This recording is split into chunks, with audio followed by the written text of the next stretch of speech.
Israel की सुरक्षा के लिए तो अमेरिका है, भारत की सुरक्षा के लिए कौन है? भारत को पता है उसकी सुरक्षा के लिए कोई दूसरा देश नहीं आएगा, उसे अपनी सुरक्षा खुद करनी है, अपनी लड़ाई अपने दम पर लड़नी है। इसलिए भारत न सिर्फ जमीन और आसमान में अपनी ताकत बढ़ा रहा है, बल्कि अंतरिक्ष में भी वो अपनी सुरक्षा घेरे को इतना सशक्त बनाने जा रहा है जिसे चीन और अमेरिका जैसे सुपर पावर देश भी भेद नहीं पाएंगे।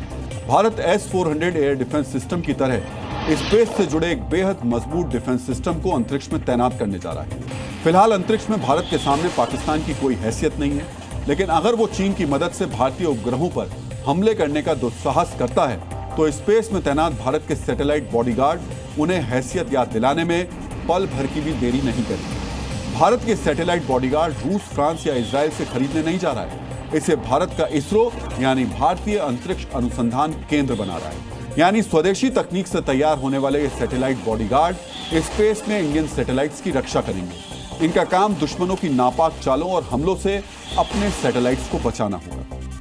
ब्लूमबर्ग ने सूत्रों के हवाले से बताया है कि यह कदम तब उठाया गया जब 2024 में दुश्मन देश का उपग्रह इसरो के एक सैटेलाइट के एकदम करीब आ गया था। दोनों उपग्रहों के बीच दूरी महज 1 किलोमीटर थी।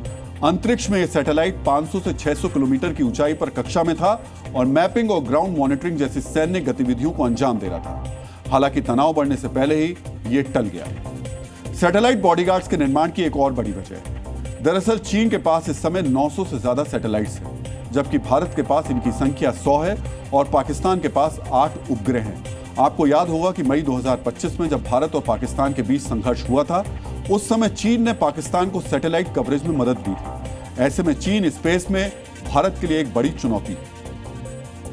सूत्रों के मुताबिक भारत सरकार इस प्रोजेक्ट में करीब 27,000 करोड़ रुपए खर्च करने जा रही है। इस योजना के तहत इसरो 50 सैटेलाइट की पूरी फौज तैयार कर रहा है। पहला उपग्रह अगले साल तक ही लॉन्च किया जा सकता है। इस कार्यक्रम के तहत LIDR यानी light detection and ranging satellite launch किए जाएंगे, जो अंतरिक्ष में मौजूद खतरों का तुरंत पता लगाएंगे।